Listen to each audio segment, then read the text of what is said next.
అందరికీ నమస్కారం. నేను గత 2 వీడియోలలో ప్రముఖంగా చెప్పింది ఏమిటి అంటే, అసెంబ్లీలో మెజారిటీ ఉన్నవాడు ముఖ్యమంత్రి అవ్వటం, పార్లమెంట్లో మెజారిటీ ఉన్నవాడు ప్రధానమంత్రి అవ్వటం అరాచకం, ఆటవికం, అప్రజాస్వామికం, రాజ్యాంగ విరుద్ధం. అటువంటి విధానం పాకిస్తాన్ రాజ్యాంగం ఆర్టికల్ 91 మరియు 130లో ఉన్నాయి. అటువంటి విధి విధానాలు భారత రాజ్యాంగంలో లేవు. మరి ఈ మెజారిటీ ఉన్నవాళ్ళు ముఖ్యమంత్రులు ప్రధానమంత్రులు అవ్వటం అనేటువంటి యొక్క ప్రక్రియ ఎప్పుడు ప్రారంభమైంది?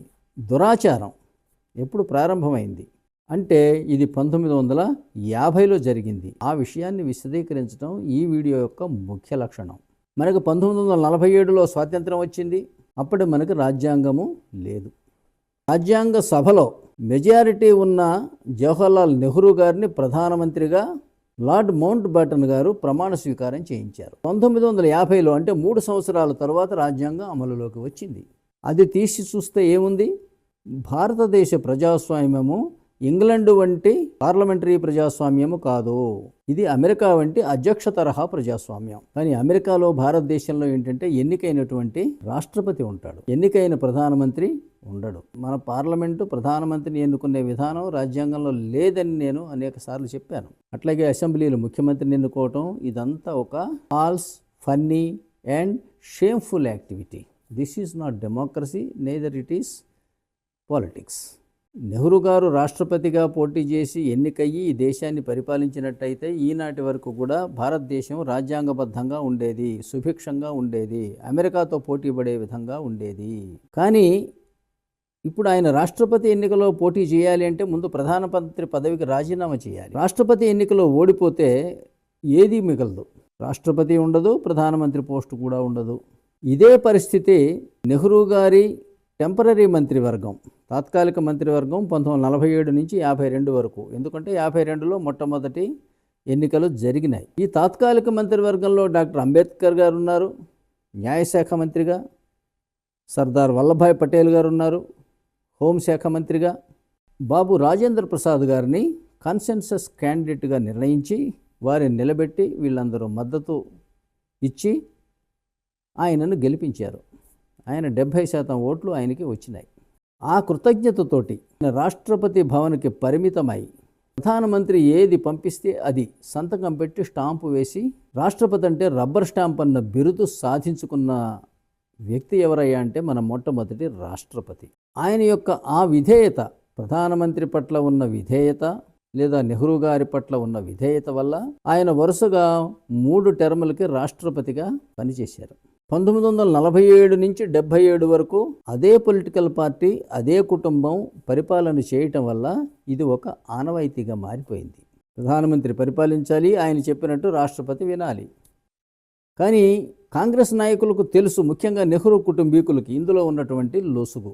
అందుకోసం ఇందిరాగాంధీ గారు 1976లో ఎమర్జెన్సీ కాలంలో 42వ రాజ్యాంగ సవరణ ద్వారా ప్రవేశపెట్టారు కదా. అంటే రాష్ట్రపతి కేంద్ర మంత్రివర్గం చెప్పినట్టు విని తీరాలి, ఒక్కసారి కంటే ఎక్కువ వారి సలహాలను తిప్పి పంపడానికి వీల్లేదు అని ఆర్టికల్ 74కు సవరణ తెచ్చారు. నాకు ఆశ్చర్యం ఏంటంటే 42వ రాజ్యాంగ సవరణ 74వ అధికరణానికి చేశారు. అది కేంద్ర మంత్రివర్గానికి రాష్ట్రపతికి సంబంధించినటువంటి అధికరణం.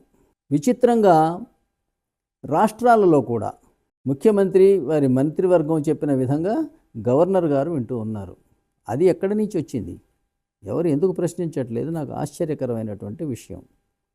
42వ రాజ్యాంగ సవరణ ఆర్టికల్ 74కు చేశారు. అంతే తప్పితే గవర్నర్కు సంబంధించినటువంటి ఆర్టికల్ 163కి చేశారా? చెయ్యలా. ఆన్ ది కాంట్రరీ మీకు ఆర్టికల్ 163లో ఏముంటుందంటే రాష్ట్రాలలో గవర్నర్కు సలహాలు ఇచ్చి సహాయపడటానికి రాష్ట్ర మంత్రివర్గము ఉండగలదు. దానికి ముఖ్యమంత్రి నాయకుడుగా ఉంటాడు.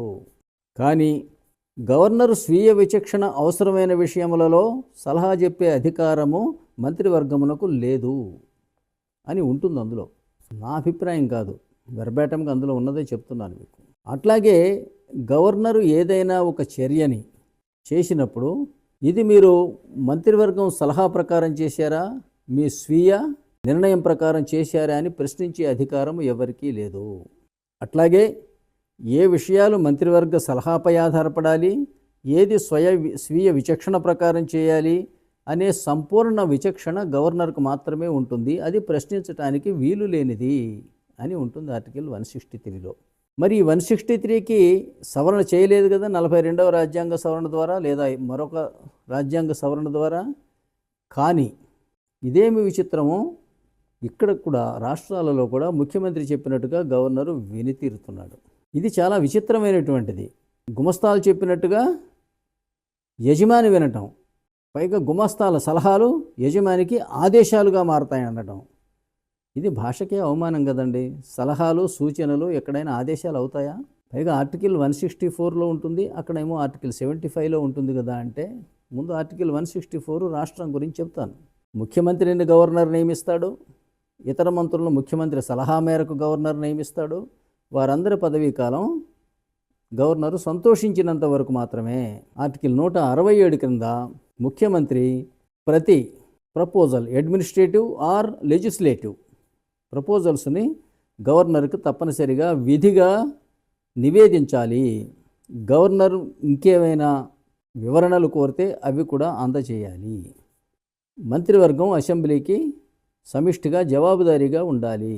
ఇవన్నీ ఆర్టికల్ 164, 167లో ఉంటాయి. ఇంత స్పష్టంగా ఉన్నా కూడా కేంద్రంలో అలా చేశారు కాబట్టి, మెజారిటీ ఉన్నవాడు ప్రధానమంత్రి అయ్యాడు కాబట్టి రాష్ట్రాలలో కూడా అదే విధి విధానాలు అనుసరించారు. అసెంబ్లీలో మెజారిటీ ఉన్నవాడు ముఖ్యమంత్రి అవుతున్నాడు. మరి అక్కడ రాజ్యసభను, ఇక్కడ శాసన మండలిని ఎందుకు వదిలిపెట్టారో నాకు అర్థం కాదు. అట్లా ఆ విధి విధానాల్లో ఎక్కడైనా రాజ్యాంగంలో ఉందా? అంటే వీళ్ళకి అనుకూలమైనటువంటి తేలికగా అధికారం సాధించేటువంటి, ఎందుకంటే వీటిల్లో మెజారిటీ అంటేనే ఒక 100 మంది సభ్యుల మీద తలా 10-20 కోట్ల పెట్టుబడి పెట్టి మార్కెట్ మీదకి తోలితే ఎన్నికల్లో వాళ్ళు 1000-2000 పెట్టి ఒక్కొక్క ఓటు కొనుక్కొని గెలిచి తీసుకొచ్చి అప్పజెబితే మెజారిటీ వచ్చింది అని చెప్పి రాష్ట్రాన్ని కానీ దేశాన్ని కానీ ఇష్టారీతిన పరిపాలిస్తున్నారు. సింగిల్ సీటు మెజారిటీ చాలంటున్నారు. పైగా ఇది ఎంత ప్రమాదానికి దారితీసింది అంటే ఆ సింగిల్ సీటు కోల్పోవటం వల్ల ప్రభుత్వాలు పడిపోతున్నాయి. రాష్ట్ర ప్రభుత్వాలు ఒక రోజులోనూ, నెల రోజుల్లోనూ, 6 నెలల్లో, ఏడాదిలో పడిపోయిన రాష్ట్ర ప్రభుత్వాలు కోకొల్లలు. అట్లాగే కేంద్రంలో 1977 తర్వాత 1980లో జనతా ప్రభుత్వం ఎట్లా కూలిపోయిందో మనకు తెలుసు. 1996 నుంచి 98 వరకు దేవేగౌడ, ఐకే గుజరాల్ ఇలా అనేక మంది ప్రధానమంత్రులు ఎలా పదవీచ్యుతులయ్యారో మనకు తెలుసు. ఈ మెజారిటీ కోసం ఓట్లు కొనుక్కోవటం, ఎమ్మెల్యేలను ఎంపీలని హార్స్ ట్రేడింగ్ వాళ్ళని కొనుక్కోవటం, అమ్ముకోవటం, ఒక హాస్యాస్పదమైనటువంటి పరిస్థితిని మనం ప్రజాస్వామ్యం అని భావిస్తూ ఉన్నాం. దయచేసి ఈ వీడియోని మీ మిత్రులతో పంచుకోండి. దీనిపై మీ అభిప్రాయాలను వ్యక్తపరచండి. మీరు ఈ ఛానల్ను సబ్స్క్రైబ్ చేయండి. Thank you for watching this video. I will come up with certain other information which is important to understand the Constitution in due course of time. Thank you.